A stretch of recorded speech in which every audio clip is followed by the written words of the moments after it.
Okay, welcome everybody. It looks like most participants have come in. My name is Fraser Hughes. I'm the Chief Exec of GLIO. We have an absolutely fantastic session today, moderated by Steve Fleishman of Wolfe Research. Our panel members are really two giants of the utility sector, Tom Fanning of Southern Company and Gale Klappa of WEC Energy Group. Before I hand over to Steve, a few updates on GLIO. Our membership continues to grow. We are now at 65 members. The membership is made up of listed companies and dedicated listed infrastructure managers. The listed companies own and manage infrastructure assets that amount to well over $1 trillion. Combined, the listed managers have funds under management of 115 billion. Our long-term opportunity is to grow this 115 billion.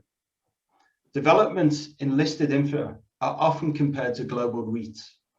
Using rebased AUM growth in REITs, we can see that the first 10 years of growth are similar. The question is, what will the next 10 years look like?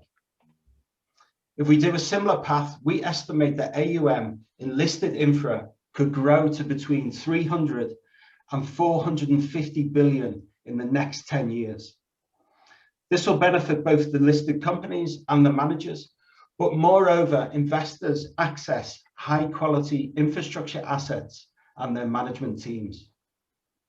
To be successful, we need to carry out our education and promotion work together under the GLIO umbrella.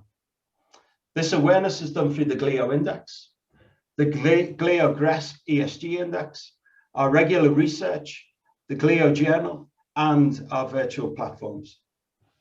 Please do encourage your networks to join our organization. Now, please don't forget, you can still sign up to one-on-one meetings with the listed companies this week. And some housekeeping notes for Steve's panel. Please only use the Q&A button at the bottom of your screen to ask questions. Steve will be monitoring the questions as they come in. Please do not use the chat function because these questions will not be answered. Steve, over to you. Great. Thank you, Fraser. Good to see everyone. Very honored to host this panel as part of the GLIO event. Very excited about all the activities that GLIO is pushing and the growth ultimately in the infrastructure product that we're certainly supportive of. And I couldn't think of a more fun group and also more esteemed group of CEOs to do this panel with. Two of the longtime industry leaders. We've got Tom Fanning, who's the chairman and CEO of Southern Company. Tom's been a leader on, besides just Southern Company, on a lot of key topics in the sector, national energy policy, I think more recently cyber security, among others, and is also on the board of the Federal Reserve of Atlanta. And then Gale Klappa, who's the executive chair of WEC, and long time prior to that, CEO of WEC. Gale, among many accolades, is also a part owner of the Milwaukee Bucks. And is a great, if you get a chance, you should listen to his podcast or his interviews as part of that too. And lo and behold, as some of you know, started his career at Southern Company too. And I think Gale and Tom probably spent a lot of time with each other back then. And Gale's just got a great long-term track record of financial execution and performance over the years at WEC. So Tom and Gale, thanks so much for hosting the panel with me today. Delighted to be here. Great to be with you.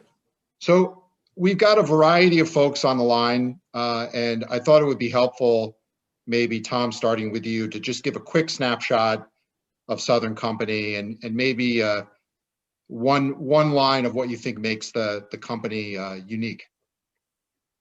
Yeah, terrific. It's real fun. Gale and I did work a lot together. I want to say I had the head strategy role. Gale followed quickly in that. And then Gale went on to CFO of Southern. I followed Gale when he went to Wisconsin. So we did work a lot together, and he is a terrific guy. When I think about Southern Company, it's an amazing company. We're just now finishing a period where my predecessor, David Radcliffe, another great leader, entered into some really big projects that are now starting to go away. The most recent, the latest one that we are about to finish is the first new nuclear plant in generations of Americans. That is the Plant Vogtle project. We expect to be online with Unit 3 in November of this year and Unit 4 in the next year. So as we emerge from that, it's fascinating to see the trajectory of this company. We're a little bit smaller, but we're about the size of the nation of Australia in terms of energy generation. We're that big. We have been earning at about a rate of 6% earnings growth for a period of time, except we've been under a penalty rate while we finish Vogtle. As we emerge, there will be a big step up in earnings. We leave the penalty rate, and then we will be on a track record that for the foreseeable future still looks like 6%, about 5 to 7% is what we're saying. It will be $4 or better in earnings per share by 2024, is what we believe. Not only will our earnings trajectory rise by a great deal, our financial integrity likewise will rise. Will be $850 million or so of new free cash flow as a result of finishing these nuclear projects. But you know, it isn't just about risk and return and increased earnings and better than expected financial integrity. I think one of the big things that we've been a leader on, we were one of the first companies to declare in America low to no carbon by 2050. We committed in a new way to think about it to net zero by 2050. We said 50% removal of carbon by 2030. We accomplished that in 2020. One of the fascinating things going forward is that the rest of that trajectory, as driven, I think, by the Biden administration, will be fascinating as we continue to move away from coal into a net zero future. And just to dimension it, before I became chairman, we were about 70% of our energy from coal. 2020, I think we were 17%. So we've already made a great transition, more transition to come, a lot of fun for the future. Great. Thanks, Tom. Gale, let me turn it over to you for a snapshot of WEC and also just anything that you think makes the company unique. Sure. Thank you, Steve. And great fun to be with two of the giants in our industry. Tom and I did spend a lot of time together over the years, and he's been a great thought leader for this industry and really has shepherded the company well. No question about that. I would say if Tom is the leader of the Southern Company, then I could describe myself as helping to guide the Northern Company, better known as WEC Energy Group. We have retail customers across 4 states in the upper Midwest, 4.6 million customers to be precise, and we're focused on serving them extremely well. In fact, we have, I'm very pleased to say, and Steve, as you know, and Tom, we have a very long track record of delivering on our promises and a very long track record of strong performance. Just a couple of examples, our largest utility, We Energies, has been named the most reliable utility in the Midwest for 10 consecutive years. Our customer satisfaction ratings are among the highest in the country, and we've been able to deliver top decile returns, top decile total shareholder returns for way more than a decade in our industry. Tom touched on the future, and I think he's absolutely right. We think we have a very promising road and a lot of significant investment opportunity ahead as companies like Southern and WEC Energy help to lead the clean energy transition. Like Southern, WEC Energy had been fairly reliant on coal in past years, but we have been able to, just like Southern Company, we've been able to reduce our CO2 emissions by 50% at the end of 2020. We have set a new goal of 55% reduction by 2025 and 70% reduction by 2030. We've also adopted a net carbon zero goal by 2050. So we're well on our way to a clean energy transition. Next 5 years, you will be seeing a major pivot in our capital investment plan in really renewable infrastructure, solar, wind, batteries, perhaps a bit of renewable natural gas, as we continue to make progress toward a net zero carbon economy way down the road. What I would say perhaps makes us unique is that the track record of performance, I firmly believe, will continue, and I believe we have the opportunity and clearly the goal to deliver among the best risk-adjusted returns our industry has to offer. Great, great. Thanks, Gale. You know, it's been in many ways one of the most exciting times to be looking at the sector with the transition of the power fleet to renewables and electrification trends. You know, maybe the biggest thing that's happened since air conditioning started, which did precede my time, by the way. I am past that, but at the same time, we've seen the stocks weaken up a lot, I think, on the impact of rising rates and inflation. And so just as investors on the call here today are dealing with that, maybe you could just reaffirm whether the fundamentals of the business are holding up okay. And, you know, are you seeing any pressures from higher rates or inflation that really change your fundamental outlooks at all? Yeah, I don't. You know, having been with the Fed for so many years, and I was also the chair of the conference of chairs at the big Fed up in DC.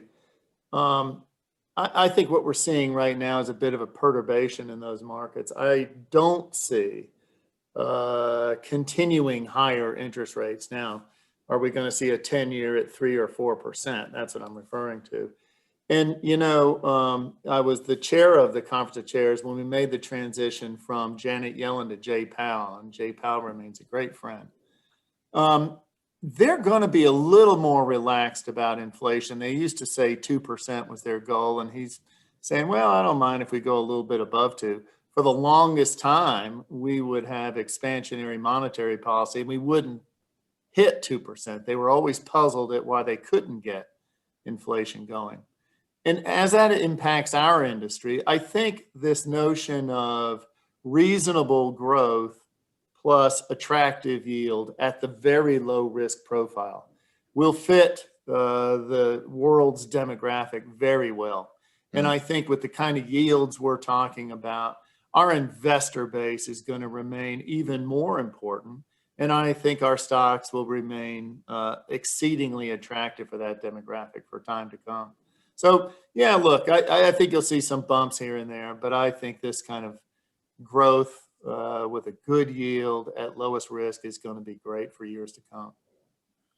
Yeah, Gale, Tom, curious your thoughts. Yeah, Tom makes a great point. And, you know, you look back in history and some of what we're seeing in the markets kind of reminds me of that old song from Prince, you know, you're partying like it's 1999. You know, when Bitcoin surges, when Tesla's trading at 1,000 times earnings, companies like ours, steady total return vehicles with very low risk, they just don't tend to fare as well in periods of market froth, if you will. So I think a part of what we're seeing here is simply the froth in the market. And then, as you mentioned, you know, the fear of higher interest rates and a resurgence of inflation. I can tell you that a number of years ago, when I was in the strategy role at Southern, we did a bit of a study on what happens to utility stocks in periods of various levels of inflation. And what we found was that moderate inflation was actually a very favorable climate for utility stocks. Hyperinflation doesn't help anybody. Deflation is a whole different story, but moderate inflation was actually a tailwind for utility stocks. And to Tom's point, and I think he's making a good one, you look at anywhere between 8 and 12% total returns in terms of earnings growth and dividend yield, and you risk adjust that. And I think over the long term, companies like ours will continue to fare very, very well for investors. And Steve, I think just to add to Gale's point, what are the characteristics of the industry? I think we're going to see pretty healthy for us long-term organic growth. When you think about this notion of move to electricity, get away from imported oil, carbon-based fuels, this isn't a bad time to be in this industry. Lots of capital opportunity as we transition our fleets. I'm feeling pretty good about our cards right now as an industry. Yep, amen. Yeah. No, I think I know, just to wrap up this topic, is I've noticed that there's not a lot of investor focus on the duration of growth. People are very focused right now on the recovery and on, is there any near-term upsides for you? But there's not a lot of excitement about the fact that a company might be able to grow for 3 years or 5 years or 10 years with a lot of visibility. But they certainly cared about that a lot a year or two ago. And my guess is, as the recovery seasons, there'll be a focus back on who can continue to grow after the recovery's already happened. Well, and yeah. your point, I'm sorry, Steve. No, go ahead, Gale. And to your point and what Tom is saying, I mean, I absolutely agree. If you think about the intersection of public policy and investment opportunity, this industry is one of the few industries in the world that actually benefit from an earnings standpoint and an investment opportunity standpoint in decarbonization. I mean, we're at the heart of the drive of public policy to decarbonize the economy. And that, I believe, is going to sustain growth rates of companies like Southern and WEC Energy, not just for 3 years, 5 years, but for decades to come. And growth on a risk-adjusted basis. I think now, I know, Steve, you'll want to get into other topics, but this integrated regulated view where you have stable rate base, generation, transmission, distribution under one house, highly predictable regulatory environments, man, that's not bad. There are other environments in the United States that are not that lucky. Yeah. Well, great. Well, that's a great segue into the next topic, particularly as we talk about decarbonization, is the new administration. And one of the key tenets of the Biden energy plan is talking about decarbonization by as soon as 2035, or certainly, if not then hopefully soon after. There, I think, will be a lot of focus this year on an infrastructure bill. So maybe we could talk a little bit from each of you what you think the Biden administration will likely try to accomplish this year affecting our sector. Gale, you want to take it away? Well, I'll give it a shot, and I know you'll have your thoughts as well, Tom. Well, first of all, as an industry, and a number of us have had a considerable amount of interaction, and I think the good news is the Biden administration has been very open to a dialogue with Tom, with all of us, in terms of what makes the most sense. Clearly, there is a sense of urgency on the part of the Biden administration to decarbonize. At the same time, I've been very encouraged by a couple of aspects of the discussion. First of all, I think we all know that if you cut things up in time frames, that we can get, without major advancement in technology, our industry can largely deliver a 70 to 80% reduction in CO2 emissions by 2030. That, by the way, that kind of reduction lines up with the goals of the Paris Climate Accord. So I think we all feel very good about the progress of getting to that significant level of reduction by 2030. To get to zero by 2035, I think all of us would say, and I think the Biden administration people would say, requires technological advancement. And we're going to have to, I think, as a country, and I'd be interested in Tom's view on this as well, make some policy choices.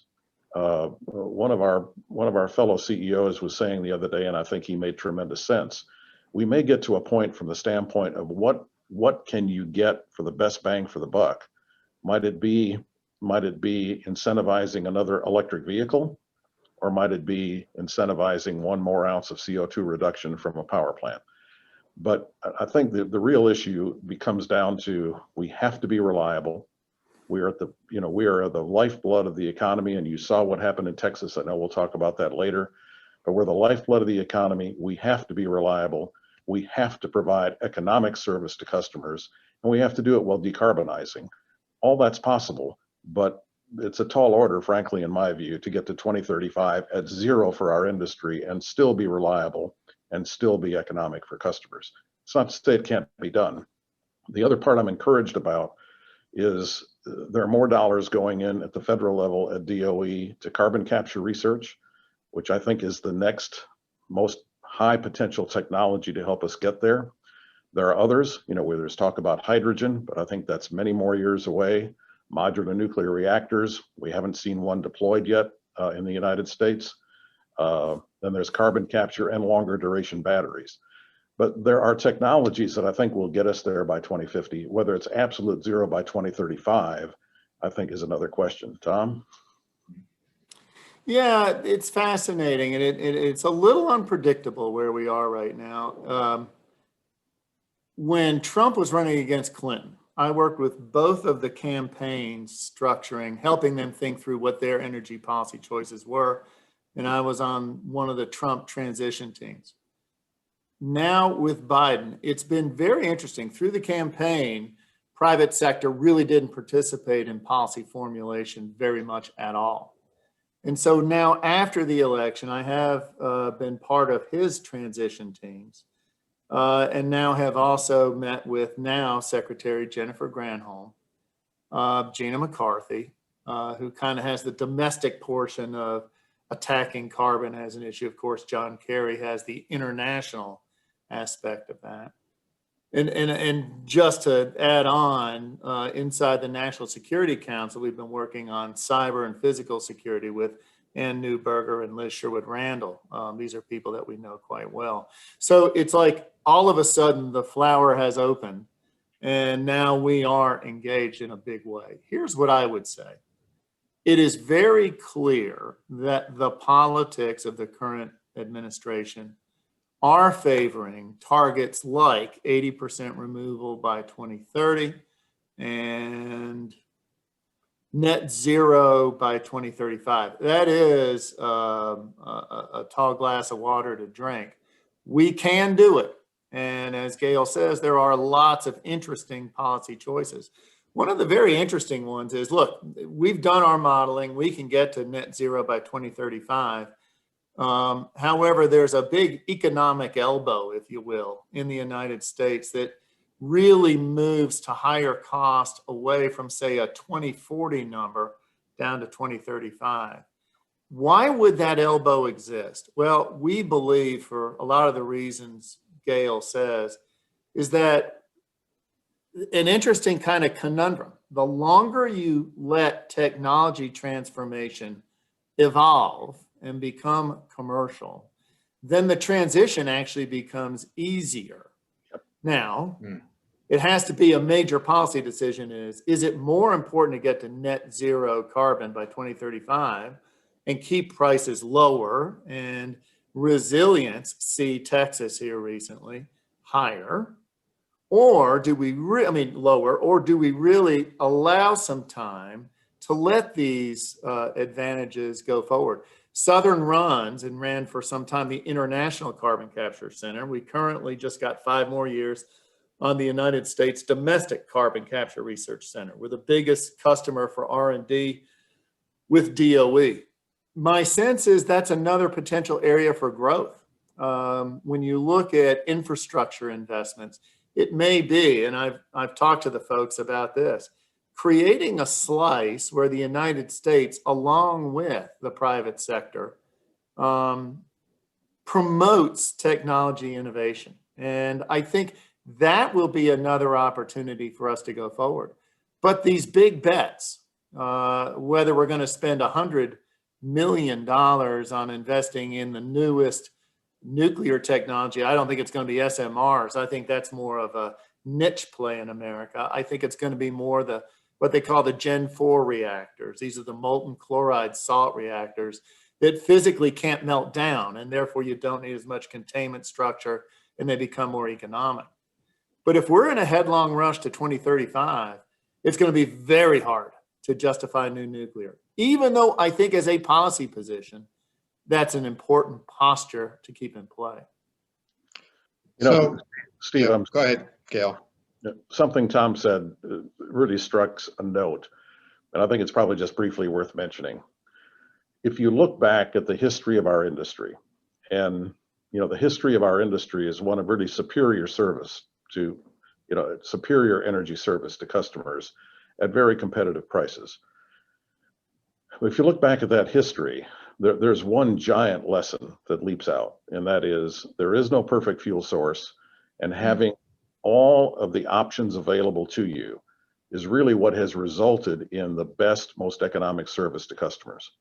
And I think that's something that we must remember as we work down this path toward decarbonization. It can be done. It's just a matter of, there is going to be technological innovation, but there's no doubt in my mind that Tom's right, that it will be done at much less cost to society and at no real diminution to reliability if we can have more time to get there. But I think the key is we can get to 70 to 80% without major technological innovations by 2030. And you talk about more policy choices, man. This is a little provocative, but it would be great if the United States could suggest in a regional way optimal energy portfolios that accomplish the best balance of clean, safe, reliable, and affordable. In response to a piece of failed legislation in the past, Waxman-Markey, EPRI came out with this idea of PRISM, which was the best mix in order to achieve carbon and reliability, and takes also into account transmission constraints. They regionalized it with something called PRISM 2.0. Ernie Moniz is on our board. He's the former Secretary of Energy. And I've worked with him on the quadrennial energy plan put out every 4 years by the Department of Energy. Wouldn't it be interesting if instead of fighting through the organized markets being structured on short-run marginal cost curves, if we could in fact adopt a posture of a national energy plan, regionalized, that then the states would implement? The advantage we have with our integrated regulated structures that Gale and I are fortunate to share in, that's great. But these organized markets don't do that. The only way I think we're going to get there is not only to take into account this kind of notion of generation, but also optimize in an iterative way what the transmission policy of the United States has to be. Those are jointly solved equations. And I think we can get there as a United States, but boy, oh boy, I think these indirect ways to get there, be it taxes, be it, carrots and sticks, tax preference items, it's going to be fascinating. Tom, you shouldn't have turned down that call from Joe Biden. Yeah, on a rotary phone, no less, it sounded like. So that was pretty cool. Old school, baby. I think a lot of folks are focused on what might actually be in a bill this year. And I think there's a lot of talk of different renewables incentives and batteries and the like, and we could talk about that. But I'd be curious, hear a lot of talk in the administration about transmission, supporting transmission, and maybe even some talk of making sure existing nuclear doesn't shut. Just, do you think we could see some things around non-renewables too, transmission, nuclear, in an infrastructure bill? I'd love to see them do something to help nuclear. I don't see it. Yeah. I do see tax preference items that go beyond, say, wind and solar and all that stuff to storage and to R&D credits and a variety of other things. I think they'll do that. It's fascinating to me, though, when I got in the middle of the transition teams, I was expecting, Steve, a lot more leaning into the kind of left position of a carbon tax and a variety of other things, these indirect methods to achieve change. I don't see it right now. And so I think what I see right now is leadership inside the Biden administration as being more centrist than I think some of the staff would like. So it's a very interesting kind of give and take that we're seeing right now. But I think definitely, look, I think I'll bet you'll see something like a clean energy standard and then incentives to promote the change. Yeah, I agree with that. I think it's a no-brainer that there will be additional tax incentives for renewables. I think battery storage will get a kick in terms of additional tax credits and tax incentives, and that makes a ton of sense. Nuclear subsidies, I just don't see it happening either. I bet you those subsidies will be R&D. Yep, I agree with that. But in terms of supporting existing operating nuclear, yes. I don't see that coming either. And I think you're going to see more research that the administration will support either directly through DOE and or through a clean energy standard, more research on carbon capture. Interesting that just last week, and you may have seen this in some of the trade press, President Biden had a meeting with a number of union leaders from unions that support infrastructure building. And he made it very clear with a direct quote, which his spokesman confirmed that he did, was quote unquote, "I'm all for natural gas." Amen. I absolutely get that. So here's one of the other tugs of war they have. There's this idea that somehow natural gas will go away in the United States. Look, it is so plentiful and so inexpensive that I think you will see natural gas persist in our generation structures. You will see carbon capture and sequestration attached to the newest generations of combined cycles, et cetera. And then the other kind of cool idea that we're deploying in Alabama is the idea of blending hydrogen in with natural gas. Mm-hmm. You remember our Kemper County facility, now Plant Radcliffe. That one can burn 30% natural gas. 30% hydrogen in with the natural gas. The one we're building in Alabama can as well. So those are pretty much at scale applications of a new way to think about that infrastructure. We still need to promote pipelines and sourcing of hydrogen at scale, which doesn't exist today. But man, I think there's potential to get there. Just that's a great segue into the topic of the future of gas, not just for power, but for heating homes and cooking, the LDC business. That's been a debate topic of, if we're electrifying cars, why aren't we electrifying heating and everything else too, and decarbonizing that way? How do you see, both of you see the potential of that? Is that feasible? Is this just kind of a theoretical change that's really not in the real world doable or sensible? Gale, you want to hit that? I'd be happy to, Tom. I've got two very direct thoughts on that subject. In the first, let's talk about anecdotally just what happened last month. So one of the states we serve with natural gas, we serve natural gas customers in 4 states in the upper Midwest. And as you know, it gets cold up here. One of the cities we serve is International Falls, Minnesota. For a week, about 2 weeks ago, most nights the temperature dropped, forget about the wind chill now, the temperature dropped to minus 32 degrees below zero. Never got above zero during the daytime. Now, and that's Fahrenheit. And that's Fahrenheit, folks. That is Fahrenheit. Yeah. So, that's cold. There is not, and look, I would love to see everything electrified, but there is not a heat pump today, electric heat pump today or under development that could keep your house at 68 degrees if it's minus 32 at night and never gets above zero in the daytime in International Falls, Minnesota.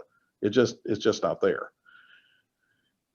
If you look at the cost of what let's say you put in a heat pump and backup baseboard heating, et cetera, you'd be talking about 6 to 7 times the cost of what that customer paid this past few weeks for natural gas. So, the truth of the matter is, from a technology standpoint, and you're talking about life and death stuff when it's that cold, you have to have an economical, reliable source. So for today, And that's why, you know, a market share of natural gas heating in our 4-state area is above 70%. And a lot of what's not natural gas is propane. So from the standpoint of where we are in terms of being able to keep life moving with those extremely cold temperatures, there is no practical substitute for natural gas today. Now, to the idea that natural gas is going away, and Tom's been very eloquent about that, but to the idea that somehow the local natural gas distribution pipelines, the local natural gas distribution networks, to the idea that somehow those are going to become stranded assets, I think really is fallacious and wrong. 2 reasons. One, we can continue to make environmental progress in terms of reducing methane emissions. In fact, we were one of the first companies in the country to set a methane reduction goal of our natural gas distribution network. But we can continue to reduce methane emissions by blending renewable natural gas. And you're going to see a lot of that in the days and months and weeks ahead, I believe, across the country. But then let's assume for a minute that hydrogen lives up to its hype. Well, okay, you still have to, if you can develop green hydrogen, you still have to deliver it to the customer. And with some technical changes and with some investment, we believe that the natural gas distribution networks across the United States could carry hydrogen and would be the choice to carry hydrogen. Just think, Steve and Tom, about, is it even practical that you would rebuild or substitute millions of miles of local gas distribution networks with something else? I don't think so. It's just too hard to build an infrastructure, and that infrastructure can be very valuable regardless of whether it's a blend of natural gas and renewable natural gas, a blend of hydrogen and natural gas, or even at some point, if economical, all hydrogen. There's a lot of fascinating chemistry issues that still have to be chased down to determine whether in fact we can use natural gas pipelines to carry hydrogen. There's embrittlement and some other things. And in fact, one of the big programs, so Gale, you run the gas distribution company in Chicago, right? Yep. We're 2 million customers outside of Chicago. Southern Company is, Nicor is our company. And we're engaged in a long-term program to do safety-related pipeline replacement program. One of the interesting things we're thinking about now is putting in place this safety-related replacement, putting in place pipes that can in fact have dual use for hydrogen and natural gas. Still need, there's still a reasonable length of putt to go there to get that done. But I think that does, speak to the growth of this business for a long time. And everything Gale said about the price points, especially up north, of substituting electricity for gas heating, it's way far away from being in the money. Gale will remember, what do we call it, the gnat line, Gale, right? Isn't it kind of Macon, Georgia, mid-Georgia, east and west? Yeah, right above the gnat line, it doesn't work so good. That's right. Below the gnat line, heat pumps, what is it? It's probably 90% penetration. But above the gnat line, that's Macon, Georgia, mid-Georgia and across, gas becomes more and more and more competitive to where he is. Heck, it's dominant. Well, just to Tom's point, there ain't no gnats up here, so you know. Certainly not in the winter. More sense than that. Yeah. Of course, I own a home in Maine, and it's propane. So. Yeah. The just Gale, and Tom, just on the economics of that's exciting that gas could be decarbonized through RNG and maybe hydrogen over time. I guess the question would be just how expensive could that end up being? Although I think that obviously the cost would go down. Yeah. Go down over time. Yeah. So Steve, I just saw, in fact, I think it was 2 days ago, our projection of what it would take to be net zero by 2035. And there's still, from a capacity standpoint, a pretty big slug of gas. Now, what does that capacity look like? Vast majority are CTs, peakers, that will only run a few hours a year. The other slug of capacity that is combined cycle will have CCS, but you know what it competes with economically is new nuclear. Yeah. Wow. So if you think about the capital cost, CCS combined cycle compared to the capital cost of the so-called Gen 4 reactors, they're pretty much in flux. So whichever one wins the future, right now we believe that's gas with CCS. But gas will be so important to support the reliability and resiliency needs of intermittent resources. In the Southeast, it's going to be mostly solar with some wind. And to that point, and you're also seeing a rethinking in our industry that started a couple of years ago. And I think the Texas situation only underscores the rethinking. And that is a number of companies, Southern Company, Excel, others are basically now pivoting toward life extension for existing nuclear reactors for the very same reason. If you look at some of the cost curves that Tom is referring to, you know, one of the economic options could well be safe extension of nuclear plants that have turned 60 and otherwise we would have thought would have been retired, but can safely be extended in terms of their lives and their operations reliably and safely for 10 to 20 more years. Oh, sure. Great. Well, I want to ask you both one last question before we hit the investor questions for the panel, and that's on ESG. Somehow we actually went through 45 minutes of the panel and didn't say ESG yet. So and it's a focus too of GLIO, I think too, is an ESG overlay to it. So maybe you could both speak for the sector and the focus on ESG for this sector versus others, and then what your company is really focused on achieving on ESG as you look ahead. I think Gale and I will see this very similarly, but ESG, so environmental, I think we've been dealing with that in a very forward-leaning way. Governance, I think we both have good governance and will follow the modern practices. The real discussion has been around the S in the ESG. And I know Gale from his background in branding and everything else, and really the fundamentals of Southern Company 100 years ago. We're a company that identifies with the notion that we must be a citizen wherever we serve, and we measure that in a variety of different ways. We have foundations in our companies. Each company has, I don't know, $160 million right now. Our volunteer hours are $240,000 hours every year. So we have this very well-defined notion of what do we really do beyond our own bottom line? We always have to be bigger than our bottom line and make sure the communities are better off because we're there. There's different ways to measure it, and Steve, it's kind of fun. There are some indexes right now that start to get at the idea of what is S. I've actually charged our chief counsel, Jim Carr, with the idea of creating our own index and really thinking through how can you measure the totality of a company's effect on the broader economy, the broader population. And so that's a very interesting idea. To that end, we think we're in such a good position in that regard that I think we were the first companies out to sell sustainability bonds.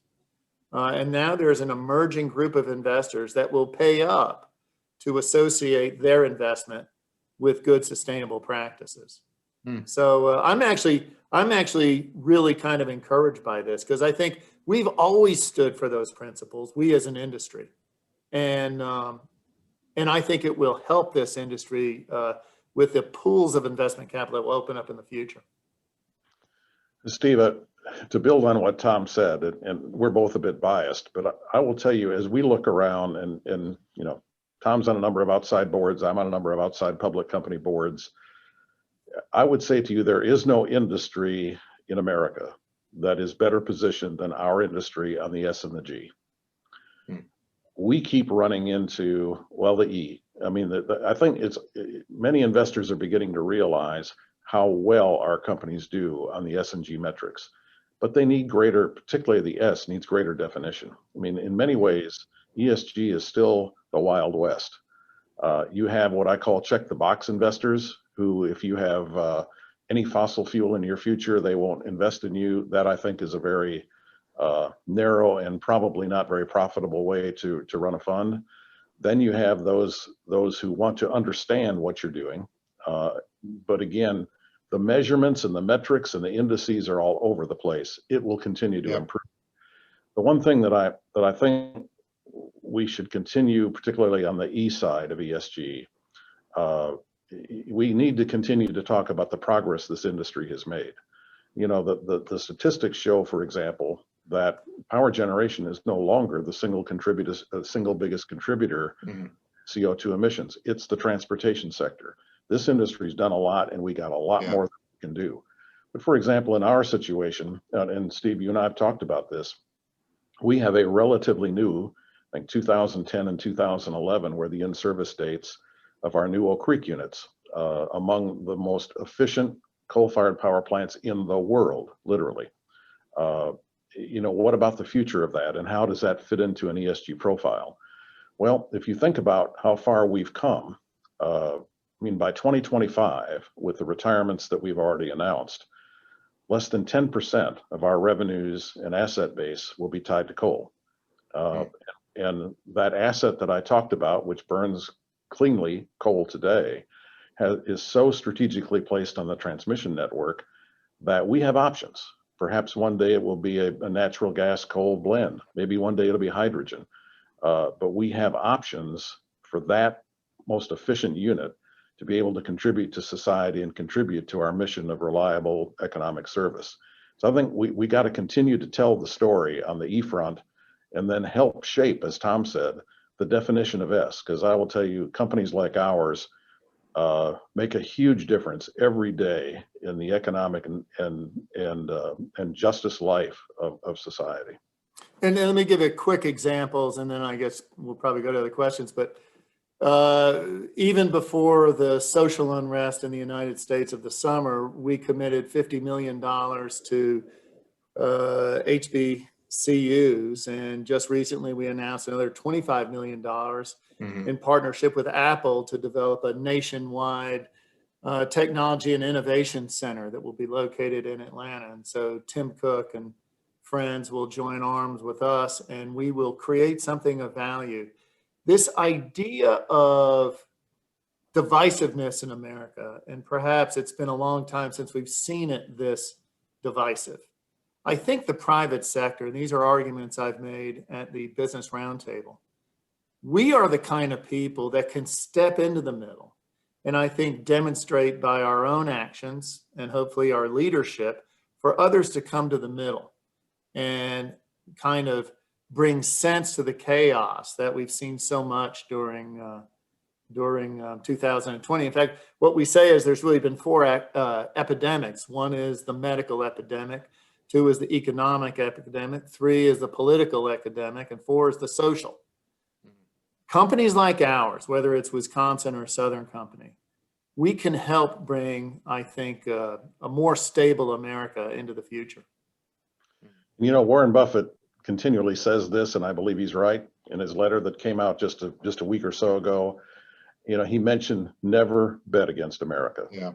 We had a slogan years ago when I was in external affairs at Southern, an advertising slogan, which I think is apt for today and apt for this panel. And that is, when the future gets here, it will be a bright one.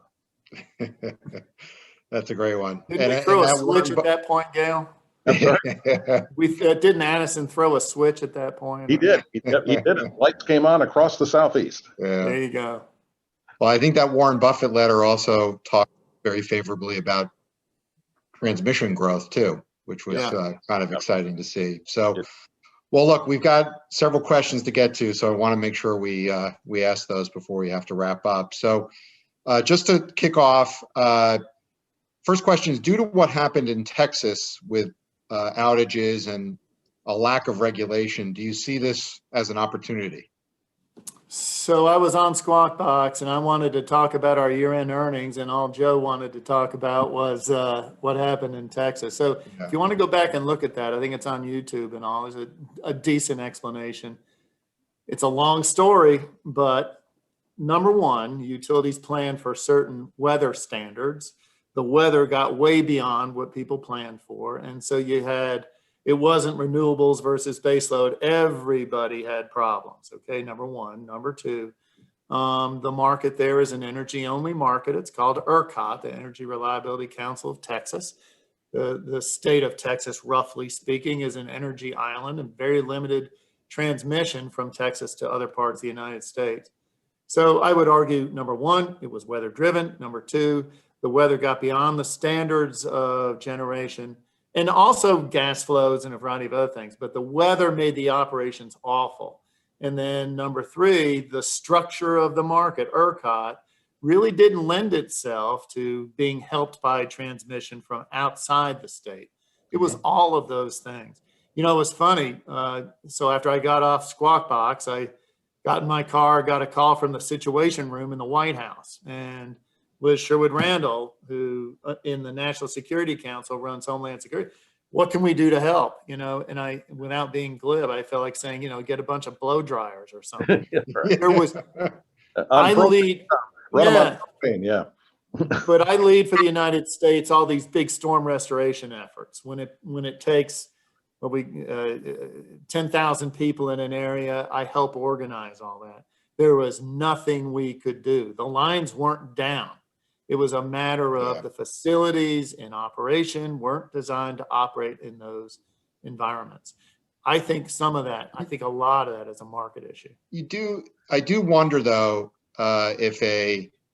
if the whole market there was run by an integrated electric utility like each of your companies, would there have just been a better way to prep and communicate and organize? And like, it's almost like there's so many different people with different roles there that nobody was really maybe running the whole show.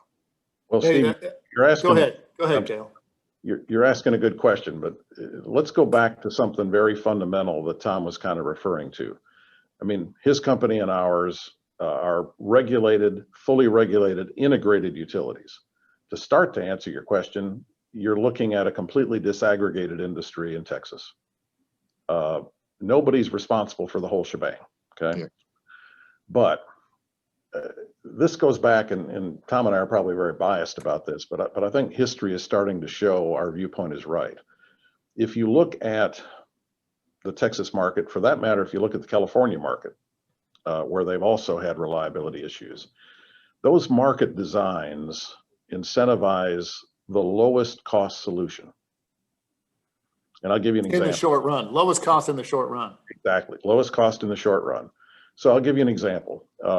We have a number of large wind farms in our regulated asset base.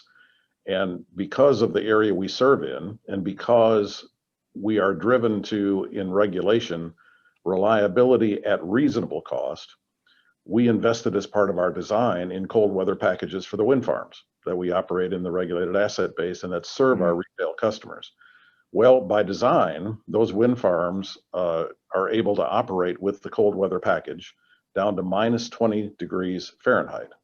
Well, the wind farms in Texas, which none of them had the cold weather package, didn't think they needed them, didn't want to pay more because of the low cost solution to build those wind farms. They froze up at 20 above. So I think there's a huge difference and an opportunity here that has to be rethought about the structure of these markets. And there are some things, frankly, that lend themselves to regulation and not free markets. And I think the kind of the integrated regulated systems that Tom and I are fortunate to work in really do drive to better reliability and better reliability at a reasonable cost, as opposed to a situation like what developed in Texas. And it was not just the power generation. Yeah, that's right.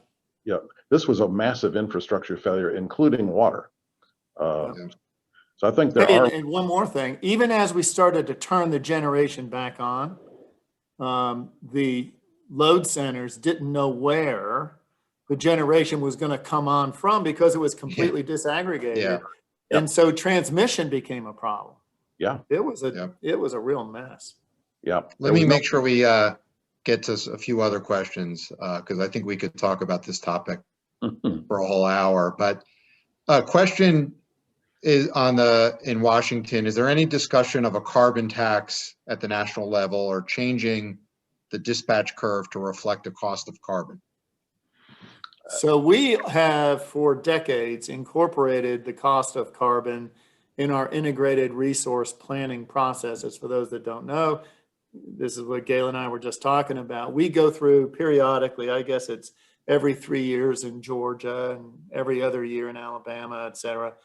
we go through a prolonged process to figure out what is the optimal generation for the next 20 years. So we actually design not only optimal generation portfolios, but transmission solutions. We include in that a cost of carbon. So we don't explicitly tax people. It is implied in our calculations. In my discussions with the transition teams at the Biden administration, I'm not saying they're not going to do it, but they seem not to be so interested in that as much as a clean energy standard or something else. Yeah, and actually, Tom's exactly right. That's my sense as well. We too include an estimated cost of carbon in all of our future generation planning. And in fact, the Wisconsin Commission, which, as you know, has always been forward-looking, constructive, the Wisconsin Commission has actually asked all of the Wisconsin utilities to do so, and basically blesses the statistics that we use in our planning related to the impact of the cost of carbon. Great. Question on what do both of you think about cyber risk? What's for the sector? Now, Tom's a cyber expert. I would just simply say it's real. At one time in my career, Steve, I was the chief information officer, CIO. Most days I thought that stood for career is over. Let me tell you something. It is a very tough thing. Again, I'll keep this just as brief as I can. Southern Company gets attacked about 3 million times a day. Most of our major companies in America are like that. It is all over us. I was on Bartiromo's show, and I told her it's for the general public, it's really hard because it's almost like, Maria, let's go to a beach and look out here over the expanse of ocean. And what you're seeing is a submarine battle where we know there's ongoing lethal activity, but you can't see it until something really bad happens. Here's the thing. I think if you want to go to a document that I think really puts forward America's reimagination of the battlefield is the Cyberspace Solarium Commission. I'm effectively the only private sector guy, CEO looking guy on that sector, but on that commission. But it is bipartisan, and in fact, it is nonpartisan. And in fact, my sense is we have to reimagine how national security is formulated. 87% in America of the critical infrastructure is owned by the private sector.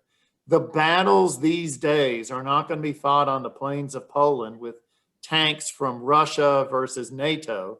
It's going to be on the communication networks, the electric grid, the financial systems, et cetera.